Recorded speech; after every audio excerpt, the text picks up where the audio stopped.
Pronto, então nós vamos falar no dia de hoje sobre um tema que a gente sabe, a gente ouve sempre, né, nas pastorais, que é o plano pastoral. E aqui eu quero tratar sobre o plano pastoral e o tempo do padre, né?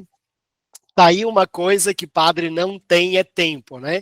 Eu divulguei essa formação para um padre amigo meu, o padre Wallace, da Diocese de Leopoldina. Ele disse assim: rapaz, eu queria ter tempo para assistir essa formação hoje. Nesse horário eu vou estar atendendo confissão e eu queria muito participar. E eu disse para ele: padre, depois eu te mando aí a gravação para você assistir, né? Mas eu achei interessante porque é exatamente isso, né?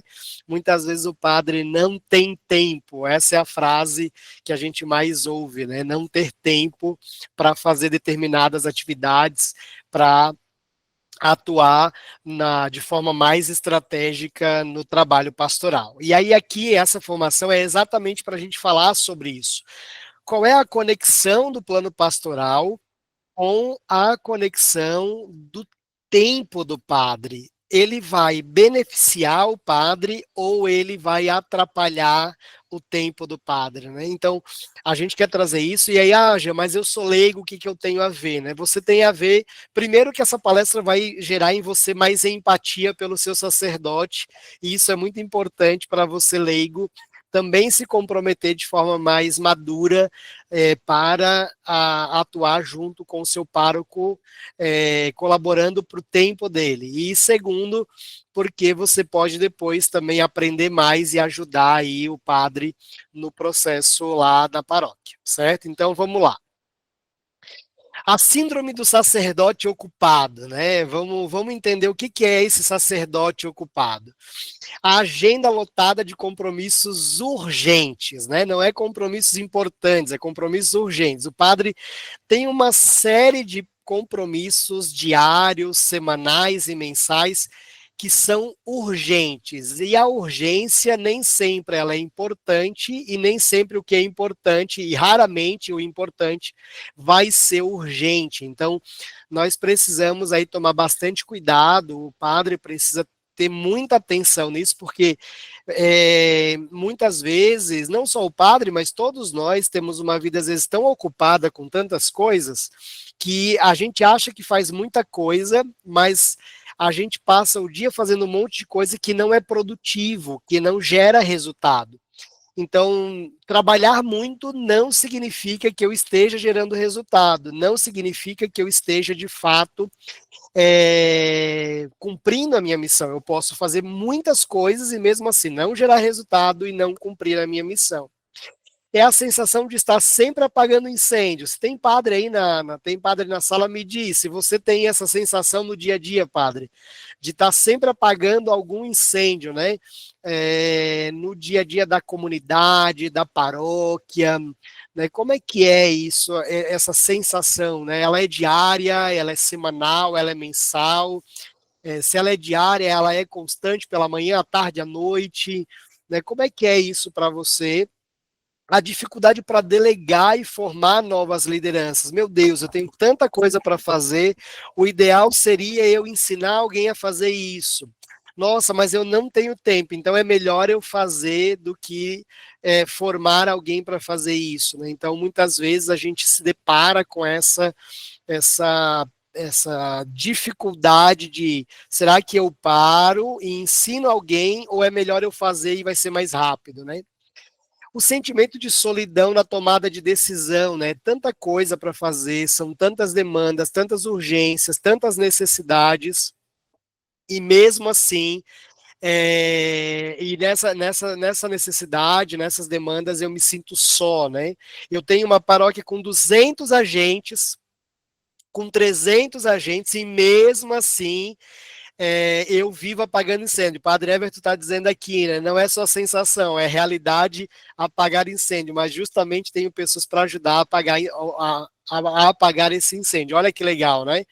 Padre Everton é um amigo querido de Florianópolis, que é um padre jovem, super arrojado ali na paróquia de Biguaçu, tem um trabalho bem bacana, lindo. e com certeza já aprendeu um pouco aí a delegar, isso é importantíssimo, né? E de fato, muitas vezes a gente não é só a síndrome do padre ocupado, mas do leigo ocupado, né? Às vezes eu vou para paróquias aí no Brasil da formação e é muito interessante. Tem leigo que diz assim: ah, Jean, eu estou em 4 pastorais, em 5 pastorais. E eu digo: meu Jesus, a pessoa não, tá em 5 coisas e no final não está em nada, né? Porque eu não consigo entregar, né, com qualidade, trabalhando em um monte de compromissos. Então isso se torna inviável. Então, assim como tem a síndrome do sacerdote ocupado, tem a síndrome do leigo ocupado, né? E a gente acaba fazendo da nossa vida pastoral um emaranhado de emergências e isso não está organizado no nosso dia a dia, não está organizado na comunidade. Eu gosto de fazer uma analogia sobre a urgência e emergência, olhando para a emergência de um hospital.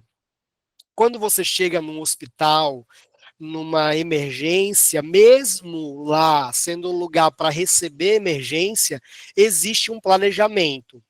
Se a Nádia chegar com uma dor de barriga e o padre Luizinho chegar com o braço quebrado, muito provável o padre Luizinho vai ser recebido antes da Nádia, ele vai ser atendido antes, porque a necessidade dele de atendimento é maior do que a Nádia. A Nádia está só com um desconforto na barriga e tal.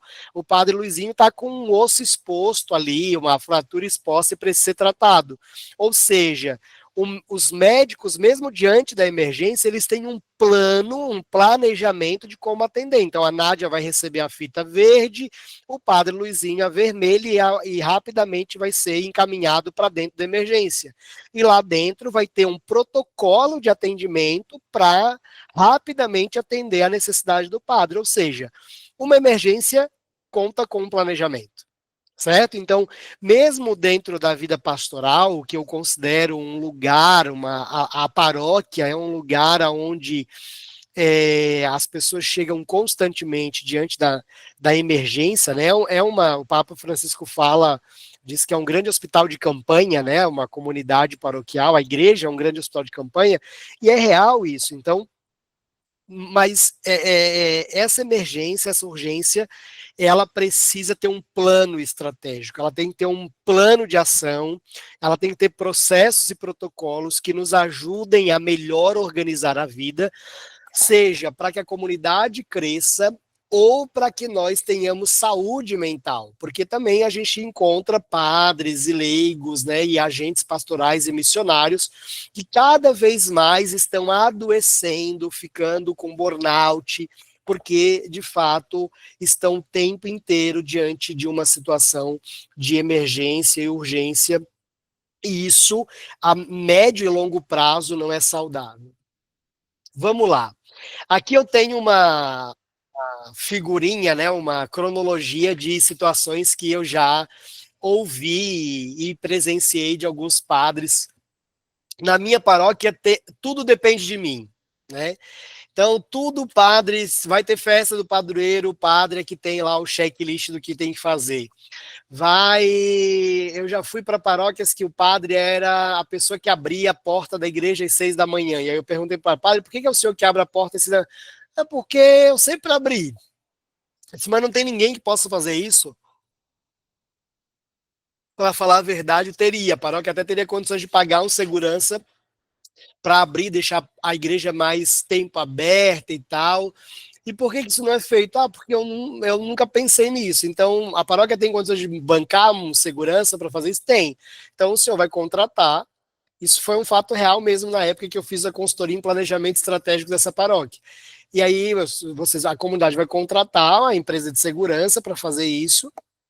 E o senhor vai se dedicar a esse horário que o senhor acordava às 6 da manhã para fazer tudo isso. O senhor vai se dedicar à sua oração pessoal. cuidar da sua espiritualidade. Então, a escolha dele foi essa, contratou, e de fato isso aconteceu, contrataram, a igreja passou a ficar aberta o dia inteiro, até mais tarde, mais cedo e até mais tarde, e o padre pôde, ali no horário das 6 às 7 da manhã, se dedicar à sua oração pessoal. Então, muitas vezes o padre tem muitas coisas que parecem depender dele, né? Não tenho gente qualificada para ajudar.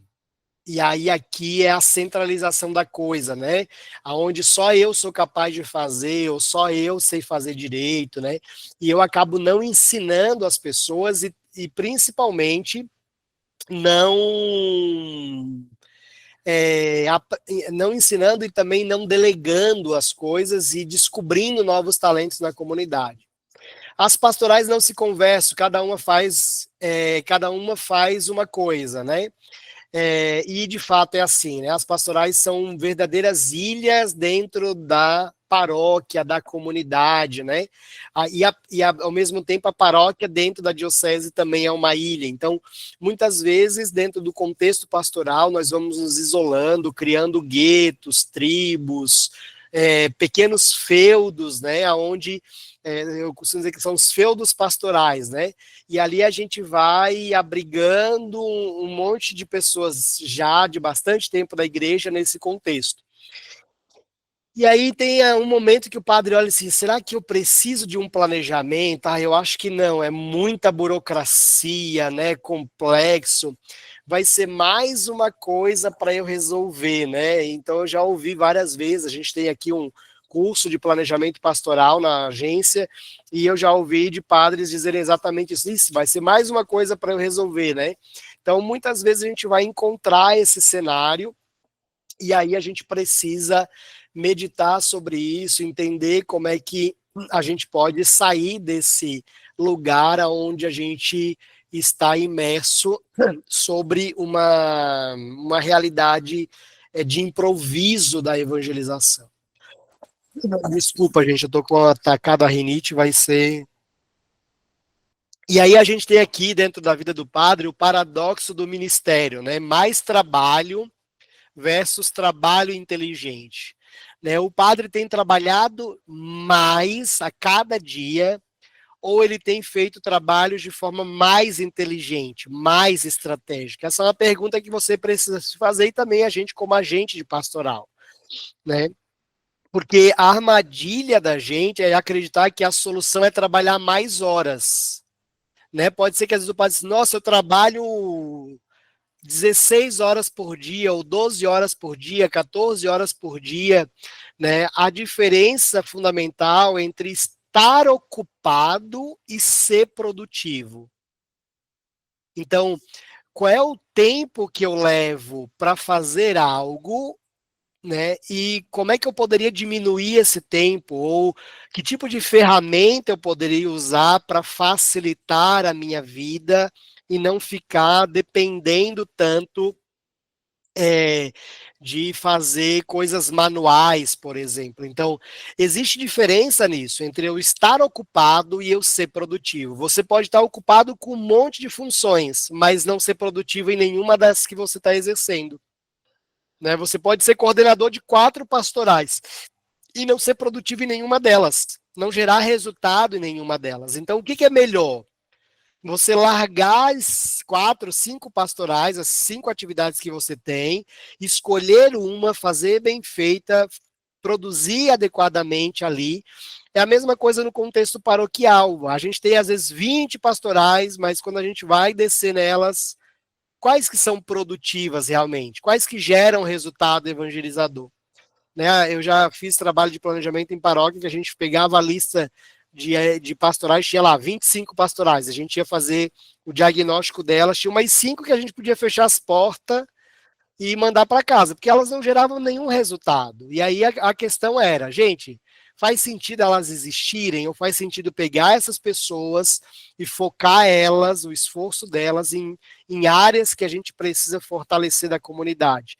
Então, ocupado, a gente reage às demandas, certo? A gente reage ao que cai na nossa vida no dia a dia. Produtivo, a gente age com intencionalidade. a intenção. Nós queremos fazer e a gente sabe por que está fazendo aquilo e a gente sabe aonde a gente vai chegar. Então, existe uma diferença. Essa figura do padre com o machado aqui é porque qual é a ideia aqui? É trazer o seguinte: você pode estar tentando cortar a árvore ali com um machado que não está afiado.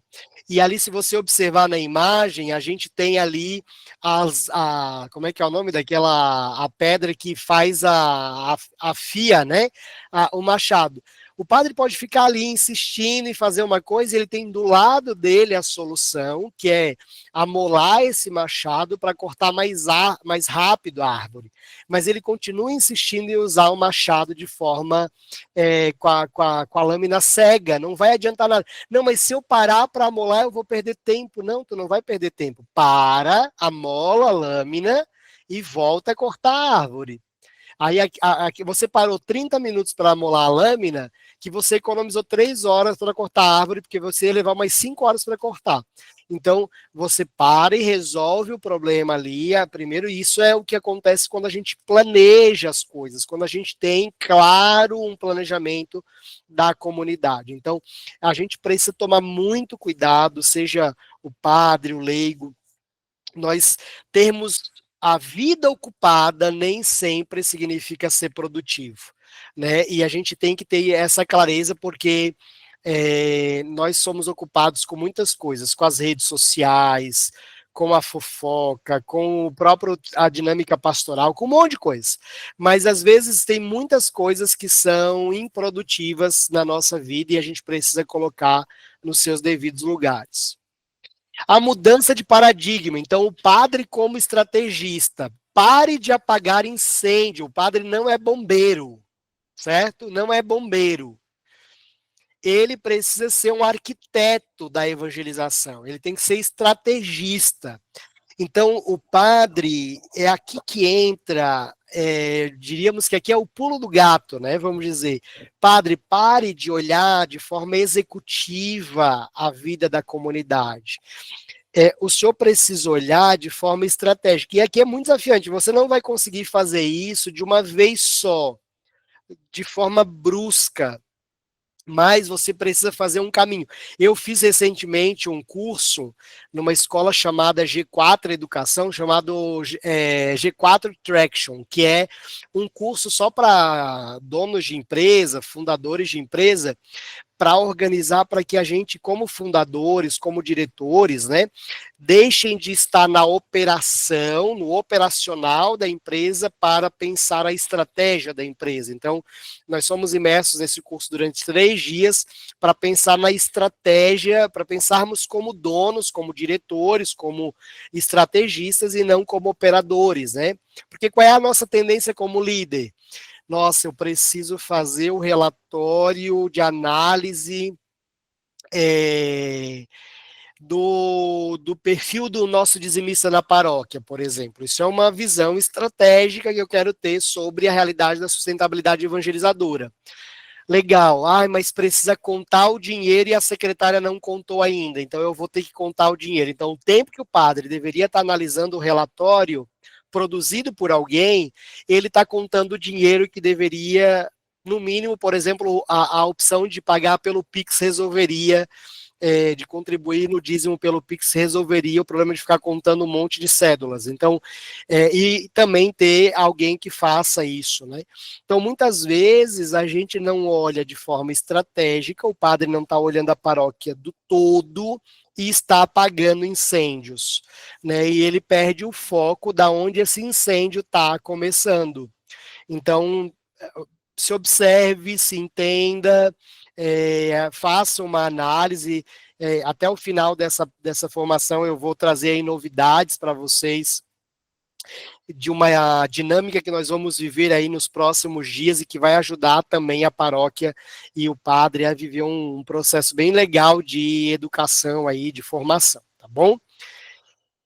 A sua principal função no planejamento, padre, o papel do padre no planejamento não é executar tudo.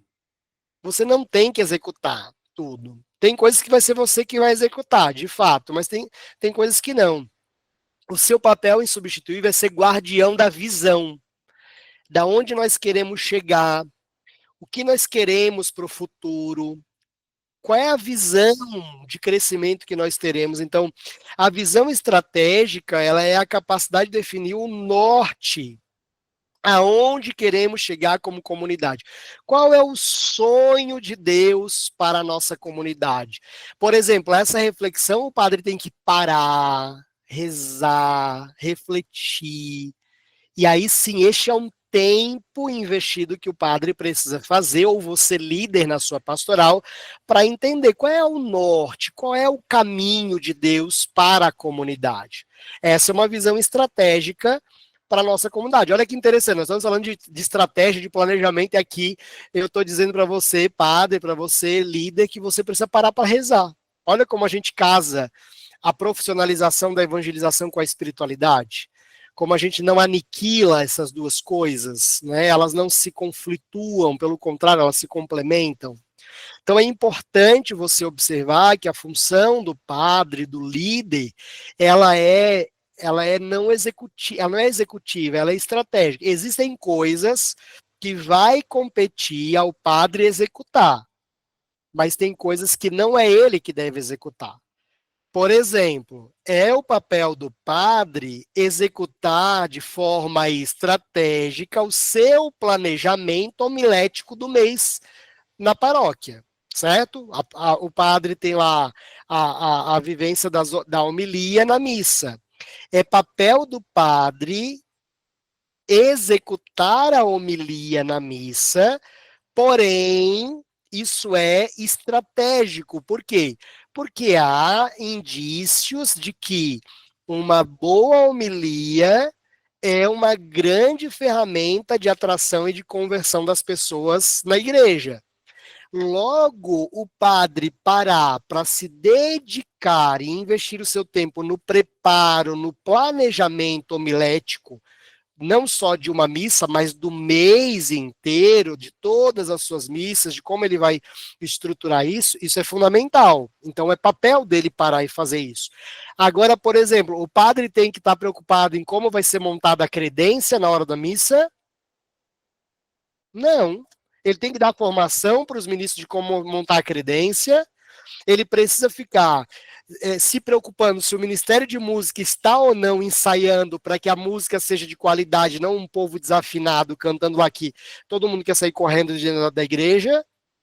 Então, qual é o papel do padre? É, de forma estratégica, pensar como que vai crescer na qualidade da música, como que a formação deve ser estruturada de forma macro dentro da comunidade paroquial, é a visão estratégica, mas a coordenadora da liturgia vai executar e acompanhar as formações, o coordenador de música vai fazer isso.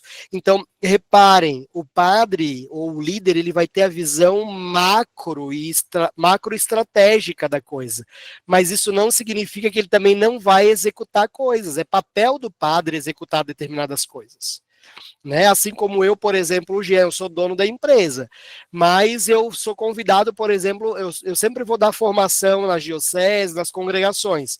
Ah, isso é operacional dentro do meu trabalho? É operacional, mas também é estratégico, porque quando o Jean vai para a diocese, é o nome da Dominus que está lá, então eu acabo fechando negócios, eu acabo trazendo clientes, a gente está à mostra para a igreja, é a mesma coisa no caso do padre. Então, quando o padre, de forma estratégica, vai, por exemplo, participar de um evento de inauguração de uma indústria na cidade, ele está ali cumprindo um papel executivo, abençoar aquela obra, mas ele também está cumprindo um papel estratégico, que é ser presença da igreja no ambiente secular. Tá dando para entender como é que a gente faz esse contraste entre o que é operacional e o que é estratégico? Então, o padre precisa tomar muito cuidado, porque senão o próprio leigo rouba ele daquilo que é estratégico. Vou dar um exemplo prático. O povo diz assim para mim, Jean, diz assim, Jean, se o padre falar sobre o dízimo na homilia lá, ou se o padre falar na missa, dar o recado para o povo ser dizimista, o povo vai ser dizimista, certo? Eu já olho para o leigo e digo, não, o padre não tem que falar nada disso. o povo já murcha comigo, né? Fica decepcionado, porque acha que eu vou dizer isso pro padre. E aí eu digo, não. Por que que não? Quem é que é um testemunho mais vivo de ser dizimista? É o próprio leigo. Então, é claro que se a Nádia, por exemplo, é tímida, eu não vou colocar a Nádia para dar o aviso lá para motivar as pessoas a fazer a partilha do dízimo. Mas se eu tenho alguém, eu tenho a Graziella é desinibida, ela é uma dizimista fiel, ela tem uma experiência de comunicação excelente, ela é uma ótima pessoa para fazer a motivação do dízimo. Então, eu vou pegar a Nádia, vou preparar, treinar ela, e ela vai dar o aviso, fazer a motivação na missa. Então, reparem que o papel do padre não é dar um aviso sobre o dízimo, mas agora vamos lá. Qual seria o papel do padre na pastoral do dízimo? A Nádia é a coordenadora do dízimo, e a Nádia tem o planejamento do dízimo com várias ações, e tem várias coisas que dependem que o padre autorize fazer. Aí, qual é o papel do padre? É sentar com a Nádia uma vez por mês, 1 hora da agenda dele de 30 dias, ele acompanhar a Nádia e dizer, Nádia, vamos ver quais são as demandas da pastoral do dízimo? Ai, padre, vamos lá. Padre, precisamos comprar os novos cartões de aniversário. Ah, tranquilo, Nádia, já autorizo aqui o pessoal do financeiro, já temos a arte? Temos, padre, já fechei com a pastoral da comunicação, a arte é essa aqui, ó, posso mostrar para o senhor aprova? Ah, tá lindo o cartão, Nádia, pode mandar ver, vamos lá. Pronto, passa lá, eles vão fazer o orçamento e comprar. Outra coisa, padre, a gente está fechando a formação que vai acontecer no próximo semestre, contratamos o Jean da Dominus para dar a formação. Eu recebi o orçamento é esse aqui. E eu preciso saber se a gente pode validar o contrato para mandar para eles. Ah, beleza, já vi, você já tinha mandado no e-mail, está autorizado, pode fechar, é só mandar para mim assinar. Porque essas demandas são demandas que o padre tem que demandar para a pastoral. Então não depende da Nádia sozinha. É aqui que entra o papel do padre de forma estratégica. Então ele não vai, por exemplo, o padre não tem que organizar a formação que a pastoral do dízimo está desenvolvendo, organizar jantar, almoço, lembrancinha, nada disso. Ele tem que ir demandando, ele tem que ir autorizando, gerenciando, certo? Então é a visão estratégica sobre a operação. Você não precisa de uma equipe, você precisa de um núcleo. Tem um erro muito comum, eu já falei isso para alguns padres, eles chegam e dizem assim, eu queria fazer o curso de planejamento estratégico pastoral, mas eu não tenho uma equipe. E aí eu disse, padre, a primeira coisa que o senhor precisa entender é que quem tem que ter mais interesse em fazer o planejamento estratégico é o senhor. O senhor sozinho consegue fazer um planejamento estratégico. Só não consegue sem o senhor. Mas, de todo modo, você pode ter um núcleo de 1, 2, 3 pessoas. Não precisa ser um grupo gigantesco, certo? E toda paróquia, no mínimo, vai ter umas 5 pessoas, você vai ter. Não é possível que na sua comunidade não tenha 5 pessoas boas que você possa trazer para cuidar do plano pastoral. E se dedicar só a isso, inclusive. Você pode separar essas pessoas e, olha, o foco de vocês é esse. Esqueçam outras coisas, não tenham outras coisas. Esse aqui é o lugar de vocês. Então, qual é o erro comum? A gente pensar que para fazer um planejamento tem que ter uma estrutura gigante desde o início. É besteira. É desculpa. Isso não é real, certo? O começo eficaz, a criação de um núcleo estratégico pastoral, um NEP, certo? NEP. Vamos lá, um pequeno grupo de 3 a 5 leigos de sua confiança. E aqui, padre, um detalhe importante. Não traga só os seus amiguinhos, quem concorda com você. Traga também aquele leigo meio chato, meio pedra no sapato, que vive discordando do senhor, porque ele vai ser importante para diminuir o seu ego no trabalho. Todo líder precisa de alguém que coloque ele no seu lugar. Isso é muito importante. Parece duro isso que eu estou dizendo, mas é real. A gente precisa de alguém que bote, que contraponha. Se a gente não tiver alguém que bote as coisas na balança, a gente vai pender só para o jeito que a gente quer as coisas. Então, vai virar o seu reinado paroquial e não o reino de Jesus, da comunidade de Jesus, entendeu? Por quê? Porque é só o que você quer que aconteça ali e não há ninguém que contraponha você. É muito bom quando você tem um leigo dentro de um conselho de pastoral ou de um núcleo de planejamento que te faça refletir, padre, o senhor está errado, não é assim, eu acho que o senhor tem esse papel aqui, isso aqui deveria ter sido o senhor a fazer. Isso é muito importante. Teve um trabalho que eu fiz numa paróquia que o padre queria mudar todo o conselho de pastoral e aí tinha gente que estava há 30 anos, era aquela coisa bem de feudo, assim, né, de reinado, de monarquia. E aí eu ajudei esse padre a organizar para a gente fazer. Eu falo assim que na coordenação de pastoral eu não sou muito a favor de eleição, não. Nos movimentos, por terem estatutos, ok, eu concordo, porque eles têm os estatutos deles e tem que seguir o estatuto.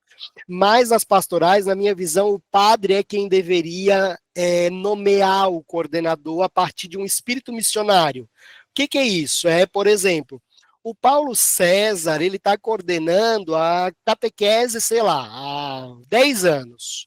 E aí eu olho para o Paulo César, eu sou o pároco dele, e disse assim, Paulo César, agora, meu filho, você vai ser enviado para outro lugar. Você não está mais coordenando a catequese. Você agora vai ser enviado para servir na pastoral dos enfermos visitando doente. Nossa, padre, mas eu nunca visitei doente, eu não vou coordenar nada? Não. Agora você vai aprender a ser liderado. Você liderou por 10 anos, agora você vai aprender a ser liderado. E a sua missão é cuidar de doentes. Por que isso é importante? Porque isso dá na paróquia o espírito missionário e não de posse. Ah, eu sou o coordenador eleito. Eu acho isso, primeiro, assim, não condiz com a nossa visão pastoral. E aí eu fiz esse processo nessa paróquia, que foi a Assembleia Paroquial, aí a gente entregou uma ficha para eles e cada membro da Pastoral em Movimento indicou 3 nomes que poderiam assumir a coordenação da pastoral que participava. A gente fez um momento de adoração, rezaram e tal, e aí entregaram nos envelopes essas indicações. Todos os agentes indicaram para a sua pastoral 3 nomes. E aí eles entregaram, e aí eu entreguei para o padre, diante da Assembleia, e disse o seguinte, ó, padre, está aqui os nomes indicados pelos membros das pastorais, agora o senhor vai fazer um retiro pessoal, vai rezar, pedir a Nosso Senhor que te inspire, diga quem são as pessoas que vão ser os coordenadores dessas pastorais. E a partir disso, o Senhor vai nomeá-las e vai ter uma missa de posse, de envio, num espírito missionário e tal. E aí eu disse para ele um detalhe importante: não nomeie só os seus amiguinhos, não é o grupo de amiguinhos do padre, é o grupo de missionários da comunidade. Então tenha também os seus contrapontos. Então, quando a gente apresentou isso para a comunidade, eles fizeram todo esse movimento de oração, teve assembleia, teve toda uma preparação, resolveu várias confusões, porque tinha gente que estava muito tempo nessa pastoral, no conselho, e que a eleição estava gerando conflitos. E assim, não tinha desculpa, entendeu? Tipo, ou a gente rezou e é isso, acabou-se, vamos embora, vamos seguir o baile. Então, crie esse pequeno grupo de confiança, peça pessoas com dons complementares. Não bota todo mundo com o mesmo dom ali. Então, um é bom na organização, outro na comunicação, outro na gestão, outro é bom na formação, outro é bom na criatividade, aquela pessoa que dá pitaco em tudo, é ótima essa pessoa, porque ela às vezes, por exemplo, eu sou muito criativo, então eu não sou a pessoa, eu executo também, eu gosto de executar, mas quanto mais livre a minha cabeça está para criar, rapaz, essa cabeça aqui ela não é grande à toa, a gente cria um monte de coisa. Então é importante ter pessoas que tenham essa visão, que vão olhar e dizer, pô, por que a gente tem que fazer de novo a barraca do pastel? Não dá para ser a barraca da pizza? Alguém que pensa diferente, entendeu?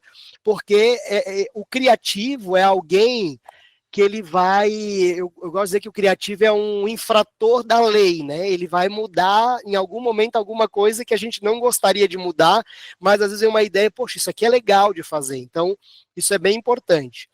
A mente que pensa a estratégia com o pároco. Então, vocês é um núcleo que pensa junto ali, certo? O método prático é o planejamento em 4 passos. Aqui é uma receita básica, e aqui eu quero dizer para vocês o seguinte: tentem fazer uma experiência de não querer resolver tudo da paróquia. Peguem uma parte dela uma parte bem pequena, e façam esse diagnóstico, esse planejamento, e executem, e sintam isso. É importante, a gente tem mania de grandeza na igreja, né? A gente não quer começar pequeno.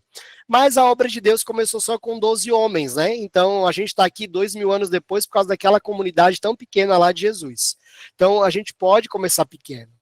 E aqui o planejamento que cabe no seu tempo, ele tem 4 passos essenciais. Um diagnóstico, que é onde nós estamos, o objetivo para onde a gente vai, o plano de ação, que é como chegaremos lá, e a mensuração. Estamos no caminho certo? A gente vai avaliar. São 4 passos, certo? Então isso aqui é um caminho bacana, legal de a gente seguir aí, e que o padre consegue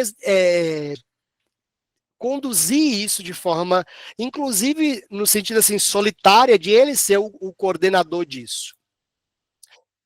Diagnóstico. O diagnóstico é um olhar honesto da realidade. Eu coloquei essa palavra honesto porque a gente precisa muito de honestidade no contexto pastoral. Como assim, Jean? Tá dizendo que a gente não é honesto, né? A gente gosta de mentir no contexto pastoral. E eu vou provar para vocês que a gente gosta de mentir. Vamos lá, reunião do Conselho de Pastoral. Vamos avaliar o retiro de experiência de oração. Fizemos um retiro de experiência de oração. E aí, vamos avaliar. O padre coloca lá, fizemos, tal, como foi? Aí, uma pessoa diz, a comida que a dona Maria fez estava muito boa. A lembrancinha estava linda. A gente faz uma avaliação super superficial, assim. Ela é uma avaliação que a gente pisa em ovos para dizer aquilo que é concreto. O que é um retiro de experiência de oração com resultado? Quantas pessoas tinham, se as pregações e a espiritualidade conduziu as pessoas a uma amizade com Deus. A gente vê de forma concreta que os participantes encontraram a Deus, eles viram Jesus. Eles viram, eles tocaram, eles sentiram, eles foram amados, eles foram curados. A experiência real com Jesus aconteceu ou não? Isso tem que estar concreto, analisado. Então, não adianta a gente fazer uma avaliação medíocre. Eu fui uma vez numa paróquia e perguntei assim: como nós avaliamos a qualidade da estrutura da nossa paróquia? Deu uma nota de 0 a 10. Aí o pessoal, 9. A estrutura da nossa paróquia é ótima. Gente, eu vou falar o cenário que eu estava vendo, tá?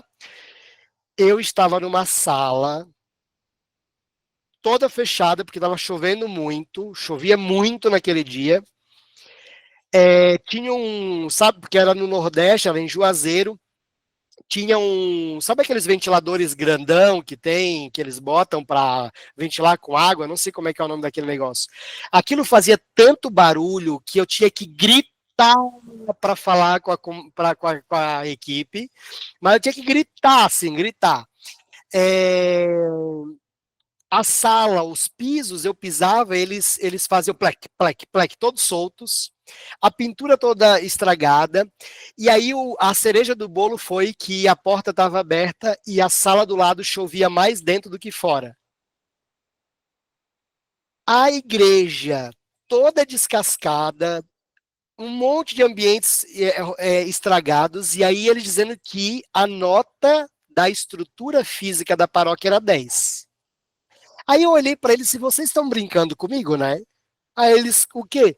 É sério que vocês acham que a estrutura de vocês é nota 10? É nota 9? Vocês estão vendo o que eu estou vendo? Vocês estão ouvindo o que eu estou ouvindo? Tá chovendo na sala do lado, dentro da sala, não é fora da sala. Eu acabei de ir na igreja de vocês e a paróquia não está pintada por fora, toda a pintura toda descascada. Aquela praça ali está cheia de mato. Eu disse, ou a gente faz uma avaliação honesta, ou a gente está mentindo para nós mesmos.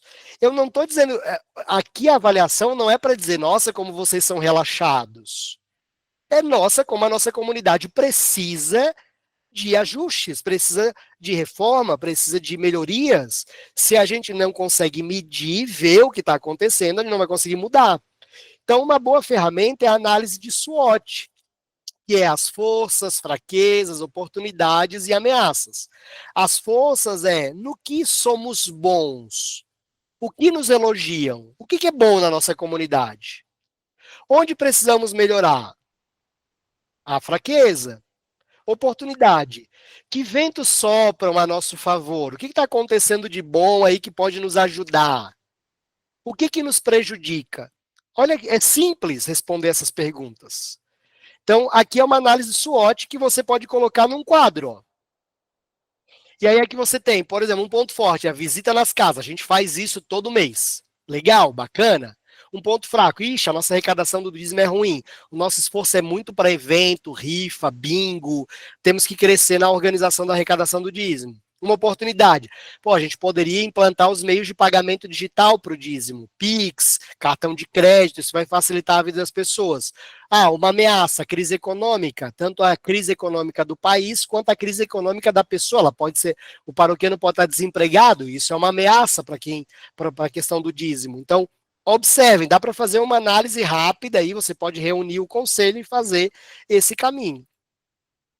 Objetivos, transformando a visão em metas claras. Tem uma metodologia super legal que a gente ensina, inclusive, no curso, né, de planejamento, na imersão em planejamento, que é as OKRs, que são objetivos e resultados chaves. Eles são qualitativos e inspiradores, é o sonho. E aí aqui ele tem que ser sempre ambicioso. Na OKR, ela é sempre maior do que a gente pode entregar, certo? A metodologia é assim: nós vamos colocar uma meta de aumento da arrecadação do dízimo. A meta é essa aí de 70 mil para 150 mil. Nossa, mas é uma meta muito ousada. A OKR precisa ser assim. Por quê? Muito provável nós não vamos alcançar a OKR. A ideia é não alcançar. Como assim, Jean? É porque a gente não alcança ela, porque ela é muito maior do que a nossa força. Mas ela vai nos jogar para alcançar uma meta maior do que a gente teria determinado se não fosse tão ambiciosa. Vai entender? Então, é porque ela vai nos empurrar para levar, ela vai nos levar a mais. Se você alcançar a OKR, significa que ela foi uma meta medíocre. Muito provável você tinha mais capacidade e você não colocou ela no seu potencial máximo, tá? Aí aqui um exemplo, ser a paróquia mais acolhedora da região. Como que a gente vai fazer isso? Como a gente vai medir isso? Aumentar em 30% a participação de novos paroquianos nas pastorais por meio do projeto Café com o Pároco. Qual é a segunda OKR? Implantar a entrega do kit de boas-vindas em 100% das missas até o fim do trimestre, sendo os kits entregues por representantes de 100% das pastorais e movimentos, fortalecendo o acolhimento. Deixa eu ver por lá outra página aqui, que ali está aparecendo um negócio eu não consigo ver. Fortalecendo a cultura do acolhimento como responsabilidade de todos. Nós vamos fazer um kit de boas-vindas para entregar para quem chega pela primeira vez. Ó, fica a dica. Eu não acho nada legal, eu acho horrível quando a gente diz assim: quem está vindo pela primeira vez, levanta a mão e vem aqui na frente. Aí a gente faz a pessoa ir lá na frente, vamos fazer uma salva de palmas. A última coisa que alguém quer quando ela vai num ambiente pela primeira vez é ser reconhecida, é ser exposta. E a gente faz exatamente isso com a pessoa, né? Coloca ela lá e ela morre de vergonha, né? Ela quer fazer igual a avestruz, colocar a cabeça num buraco. Não, então a gente vai montar um kit e vai dizer assim: quem está vindo pela primeira vez? Aí levantou a mão lá o Romilson, a Maria do Carmo. Aí, legal, hoje a missa aqui é da pastoral da catequese. Eu queria pedir para os representantes da pastoral da catequese acolherem essas pessoas pela primeira vez, entregando para elas o kit de boas-vindas. Aí você vai lá e vai dar para a pessoa um squeeze, uma garrafinha d'água, com um folder da paróquia, com toda a programação, o novenário da novena do padroeiro, aí a pastoral vai lá e acolhe. E assim, cada missa, aquela equipe que está lá, aquela pastoral, aquele movimento é quem acolhe. Mas não seria melhor a pastoral da acolhida? Não, porque a acolhida é uma responsabilidade de todos. E se eu quero promover a cultura do acolhimento, todos têm que se envolver, não é uma pastoral. Então não precisa ser pastoral da acolhida? Precisa. A pastoral da acolhida é quem vai pensar o kit, quem vai organizar para as pastorais, é quem vai montar a estratégia, definir todo o processo de acolhimento. Mas não é quem executa a acolhida. Quem executa a acolhida é toda a comunidade, porque uma paróquia é um lugar inteiro de acolhida, não é algumas pessoas. Estão entendendo? Então, beleza, definimos aqui o objetivo bem. Ó, se quiser, já dá para começar por aqui. Se a sua paróquia não é acolhedora, esse é o projeto que você vai executar agora pelo próximo mês e ver o resultado. Plano de ação, o mapa do caminho. Então, tem uma ferramenta super legal que é 5W2H, que é tudo em inglês, eu não vou nem ler aqui, eu vou ler em português, certo? Para que a gente possa entender. Então, o que será feito, por que será feito, quem será o responsável, quando será feito, onde será feito, como será feito e quanto vai custar. Simples, você monta uma planilha e você pode usar isso. Como eu sou um cara legal e a gente já tem muita experiência aí, eu estou apresentando para vocês um modelinho de planilha aqui, que depois lá no grupo do Esquenta, do Summit, a gente vai mandar essa apresentação para vocês. E aí você pode montar a sua planilha a partir disso, certo? Então, esse aqui é um plano de ação que a gente tem, e aí ele tem uma estrutura que eu acho legal, ela não vai ter todas aquelas perguntas, mas ela tem o que eu acho importante ter e o que funciona com os nossos clientes aqui, os nossos alunos, certo? Então, eu entrego dessa forma aí para vocês também. Mensuração, a bússola da missão. Você sabe, se eu perguntar aí para o padre, para você padre, coordenador, você sabe quantas pessoas novas foram evangelizadas este ano e que estavam afastadas de Cristo da igreja? Quantos paroquianos fresquinhos você tem? Tiveram a experiência com Deus, real. Não vem me enganar, não. É gente que teve uma experiência com Deus e começou a se engajar na vida da comunidade. Quantas pessoas novas você tem deste ano? Qual é o fruto? Você tem claro isso? Bonitinho lá, organizado, mapeado? Essa é uma informação importante. Então, a gente tem o que a gente chama de KPIs, Key Performance Indicadores, os indicadores de performance, que é uma métrica para a gente acompanhar. Então, os sinais vitais da sua paróquia, como é que está a evangelização dela? Número de novas pessoas que tiveram a sua experiência com Deus no último ano. Isso é básico a gente ter. A gente raramente vai ter isso. E olha, eu nunca fui numa paróquia. Pode ser que isso exista na paróquia do Padre Everton. Eu acho que na paróquia do Padre Everton pode ser que ele tenha isso, porque eu conheço da onde ele. Eu sei da onde ele é formado. Então, pode ser que o Padre Everton tenha isso bem claro lá na paróquia dele.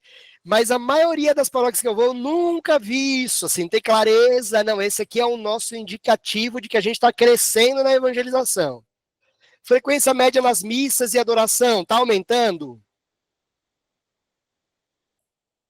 E aqui não é um achômetro, é medir, é ter clareza disso. Número de missionários engajados nas pastorais. A gente tem os novos ali, quantos eram antes, quantos estão agora. O alcance e engajamento nas redes sociais, na internet, é a extensão da paróquia. A gente acompanha isso. Aí aqui eu criei para vocês um modelo ó, chamado painel apostólico. Olha que lindo isso aqui. Eu quero um dia ir visitar a sua paróquia e chegar lá, vai ter um painel desse na sala do padre, onde o padre vai mensurar e acompanhar os indicadores da paróquia. Eu separei 6 indicadores para vocês aqui. Experiência com Deus. Quantas pessoas novas este ano tiveram a experiência com Deus? Frequência média nas missas e adoração. Missas, missionários engajados, redes sociais, alcance e engajamento, novos dizimistas, participação dos jovens. Aqui eu botei 6, mas você poderia ter outros, certo? Daria para colocar mais coisa aqui.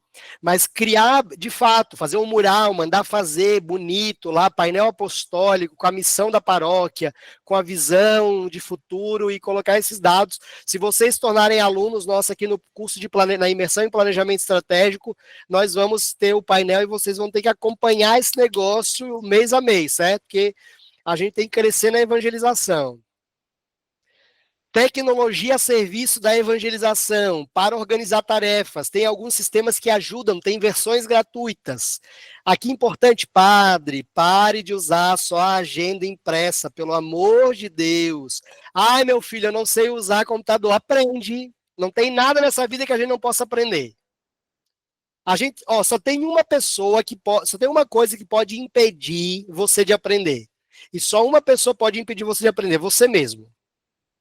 Ninguém nessa face da Terra pode impedir você de aprender a não ser você mesmo. Se você quiser, você aprende. Eu vejo pessoas. Eu tenho uma aluna do programa de mentoria do Dízimo, uma senhora que eu nem lembro o nome dela. Olha que vergonha. Ela me manda sempre os vídeos e eu esqueço o nome dela. Ela é uma senhora, deve ter uns 70 anos, eu acho, 60 e poucos anos. E ela me manda uns vídeos assim: Jean, olha que legal o vídeo que eu editei da Pastoral do Dízimo, para mandar para os dizimistas. É tudo ela que edita, ela baixou o aplicativo. Ela aprendeu, sabe por que ela fez isso? Porque ela cansou de pedir as coisas para a Pascal e a Pascal não fazer. Ela disse: Jean, quer saber uma coisa? Eu vou aprender e eu vou fazer.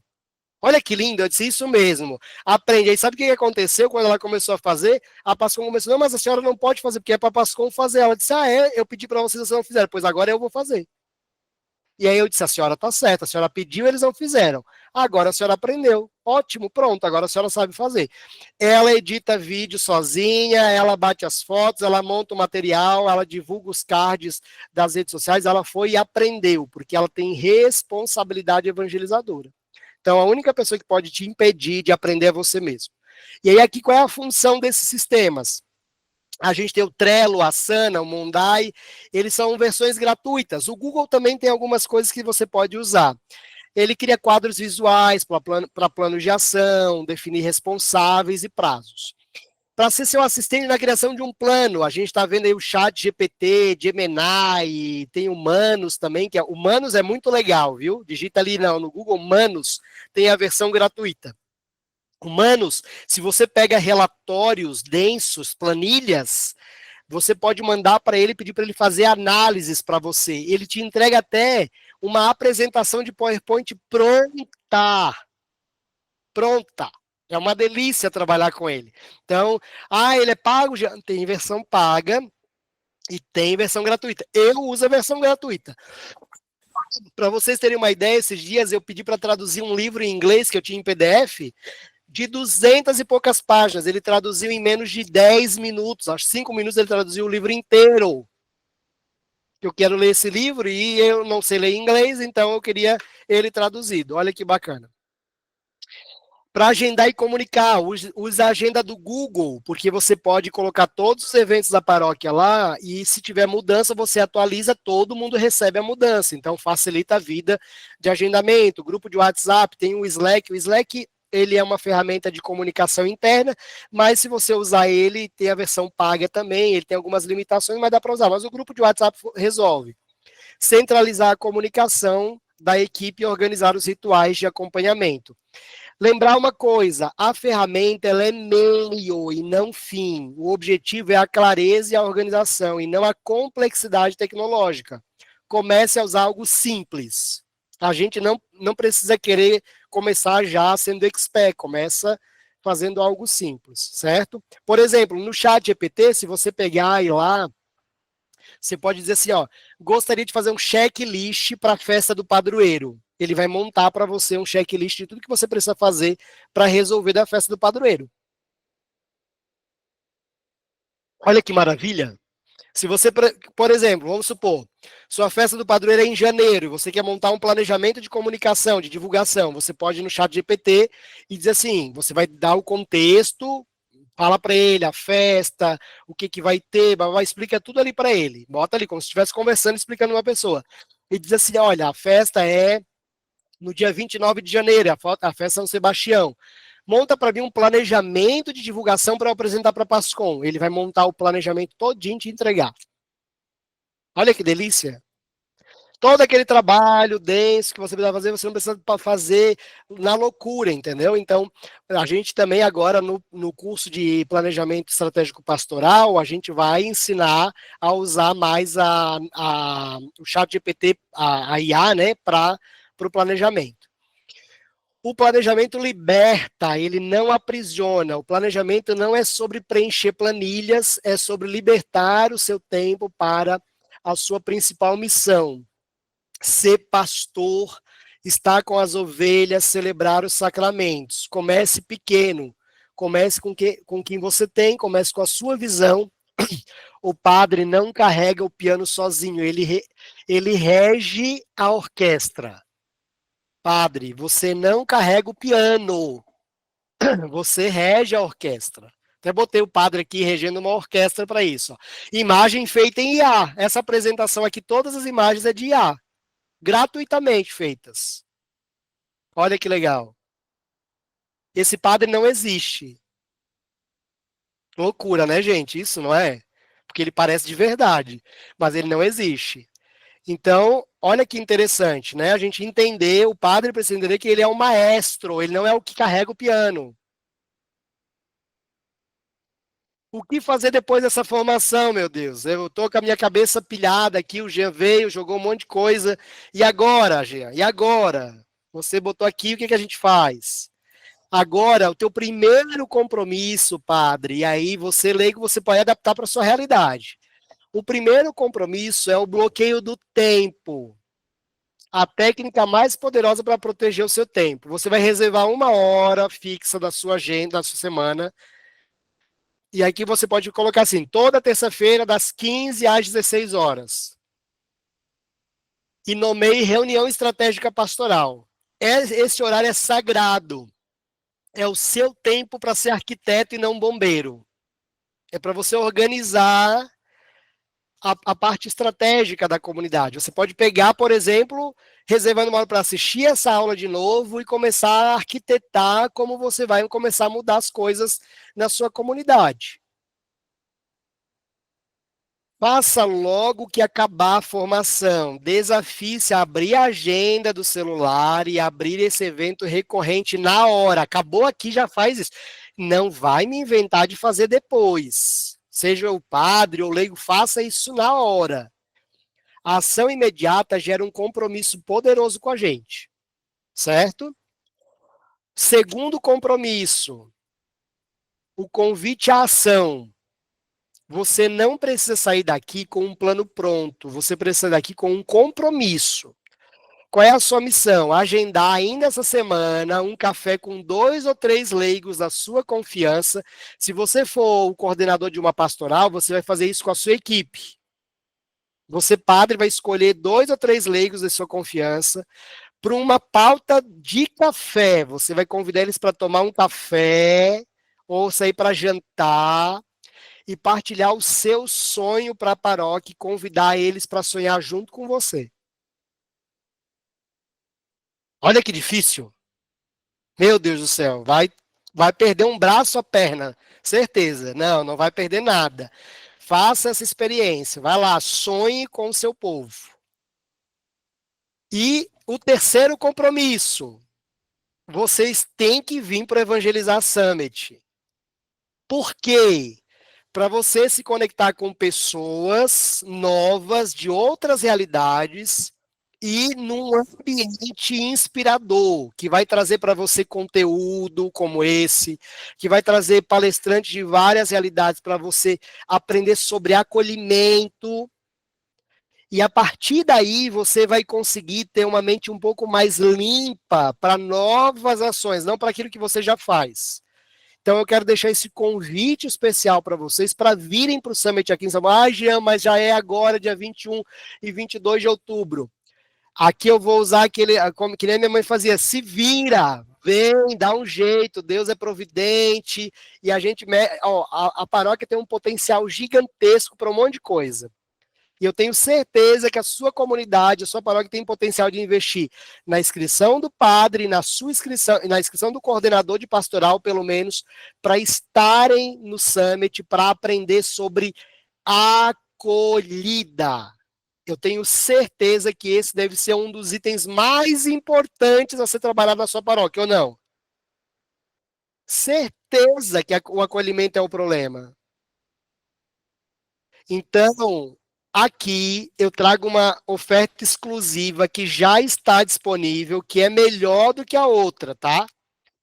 Da semana passada, que é, se você vier, você e o seu coordenador, ou dois leigos, enfim, duas pessoas da sua paróquia, você adquirindo dois ingressos, você vai pagar no valor do primeiro lote, que é R$ 997,90, e vai ganhar a camiseta do Coração Está na Evangelização. Cada um vai ganhar a sua camiseta, porque você vai sair daqui com o coração ainda mais na evangelização para usar aí na paróquia e fazer disso um grito de guerra dentro da comunidade. Já está aqui o QR Code, você pode escanear para ver e nós vamos colocar lá no grupo também. E se você não está no grupo, ainda dá tempo de entrar, pede lá no nosso atendimento que a gente manda para você entrar no grupo do Summit. E também você pode pedir lá pelo atendimento. Mas não deixa, é sério. Por que, que eu estou insistindo no Summit? Eu acho que se o Padre Everton tiver aí, o Padre Everton estava no ano passado, tem o Padre de Brasília, que eu esqueci o nome, meu Deus, ele está Padre Tiago, eu acho que está aí ainda também na formação. Eles estiveram, e eu tenho certeza que eles vão compartilhar, se eu pedir para eles aqui, a experiência incrível que é estar no Summit, que é um evento inspirador, e eu tenho certeza que vai motivar vocês a estarem com a gente. Então, não deixem, sério mesmo, invistam nisso. Eu tenho convicção, olha, absoluta certeza de que vocês vão amar esse evento e vai ser inspirador para a comunidade de vocês, tá bom? Gente, é isso. Agora eu estou aí disponível para perguntas. Foi um pouquinho mais. Eu estava muito consciente que essa formação ia um pouco mais, mas ela foi preparada com muito carinho para vocês. E agora eu deixo disponível aí para perguntas, para dúvidas, né? E eu vi que o Padre Henrique, o Padre Tiago está por aí ainda, né? O Padre Everton, não sei se ainda está. Mas se também eles quiserem colocar um pouquinho da experiência deles do Summit, podem falar para a gente aí que a gente vai ter o prazer de ouvir eles com toda certeza. Tem dúvidas, perguntas? Deixa eu dar uma olhada se alguém já tinha colocado alguma coisa aqui. Ó, a formação é gravada e a gente vai compartilhar a apresentação lá no grupo do Summit. Então, se você não está no grupo, pede lá no atendimento, o Jorge está aqui no grupo também, ele bota vocês para dentro do grupo para a gente poder mandar. Eu vou dar um tempo aí de uma meia hora para a gente subir a apresentação, para que vocês, caso vocês não estejam no grupo, vocês entrem para o grupo do Summit, tá? Porque aí vocês já recebem. É, esse evento, é Pedro Henrique. Esse evento do Summit faz parte da formação. Pedro, de qual formação você está falando? O Summit é um evento nosso presencial que vai acontecer aqui no dia 21 e 22 de outubro, cujo tema é Na Igreja há Lugar para Todos. São 2 dias de evento na Faculdade Paulos de Comunicação, aonde nós trazemos vários palestrantes de renome nacional para estar falando conosco durante esses 2 dias. Então é um evento bem bacana. Há um detalhe: a inscrição já inclui a alimentação dos 2 dias, tá? Então, a alimentação top. Depois, inclusive, eu coloco lá para vocês o vídeo da alimentação do ano passado, que é só para deixar vocês com água na boca, porque, ó, é uma delícia. Porque eu sou um cara que gosta de comer, não é à toa que eu sou meio gordinho ainda, né? A gente tenta emagrecer, mas não consegue, que a alma é de quem gosta de comer. Mas, ó, garanto a vocês que vai ser fantástico, tá bom? Não, não é do programa de mentoria. Ele é um evento novo nosso. Na verdade, é um evento que já está na terceira edição, mas os nossos clientes têm o mesmo desconto que está nesse link aqui, tá bom? Alguém tem alguma dúvida sobre o planejamento, sobre a aula, alguma coisa que queira perguntar, pode colocar ali que eu respondo, tá? Alguém pediu a planilha, né? Eu vou disponibilizar lá no grupo, vou mandar o arquivo para vocês do plano de ação, tá? Então eu vou botar lá também, pode deixar. Foi o Pedro que pediu, né? O, o Anderson falou aqui que na paróquia deles fizeram um avivamento pastoral e foi super bacana. Ah, o Anderson é de. Anderson, é você de Curitiba, né? Eu acho que é isso, porque o sobrenome é Gaida, eu acho que eu reconheci pelo sobrenome. É, da paróquia do Padre Leandro, não é? Ou eu estou enganado? É, olha, eu sou ruim de nome, mas o Anderson eu lembro por causa do sobrenome. É, eu estava lá, eu preguei, eu dei formação nessa formação, né? Foi muito legal, adorei, uma paróquia muito especial. Estou esperando vocês, Anderson, no Summit, você tem que vir. A formação está gravada, Padre Carlos, e o senhor pode usar como desejar. Nós vamos disponibilizar no nosso canal no YouTube. Então, daqui a pouco, no mesmo esquema dos outros dias, a gente libera para vocês lá, tá bom? Alguém também pediu se poderia ter o resumo da palestra em texto e tal. A gente também está fazendo e colocando no blog da Dominus. Todas as outras palestras têm o resumo lá no nosso site e também no canal tá disponível as gravações. Então não esqueçam, podem usar, aproveitem, tá lá disponível gratuitamente, não tem erro, certo? O Marlon pediu para mandar, né, isso. Então tá tudo certo. Gente, obrigado. Eu espero vocês na semana que vem. Semana que vem, qual é o tema da semana que vem, Jean? Eu vou dizer para vocês, e ai de vocês se não aparecer nessa formação, eu vou mandar buscar vocês de arrasto. É um dos temas mais importantes da igreja. Qual é o segundo tema depois da acolhida mais importante? A evangelização dos jovens. E vocês vão ter uma aula com o padre Rodrigo e com uma jovem do Santuário do Sagrado Coração de Jesus de Joinville, que tem uma experiência linda de uma missa jovem que acontece lá, acho que às 11 horas da noite, dá mais de 2.000 jovens na missa, e tem um trabalho de evangelização incrível, eu quero que vocês conheçam. Então, na semana que vem, o tema é juventude e o trabalho com jovens, então não percam, porque vai ser fantástico, tá bom? É isso, obrigado a vocês, rezem por nós, rezem pelo Summit, a gente reza por vocês e contem sempre com a gente na formação. Se você não puder estar no Summit, aproveite essas formações gratuitas, mas se você pode, faça um esforço, venha. Eu estou esperando, e olha, é incrível quando a gente está junto presencialmente. Não tenham medo de vir, vocês vão ver o quanto é legal e o quanto é importante, tá bom? Um beijo no coração de vocês e até semana que vem.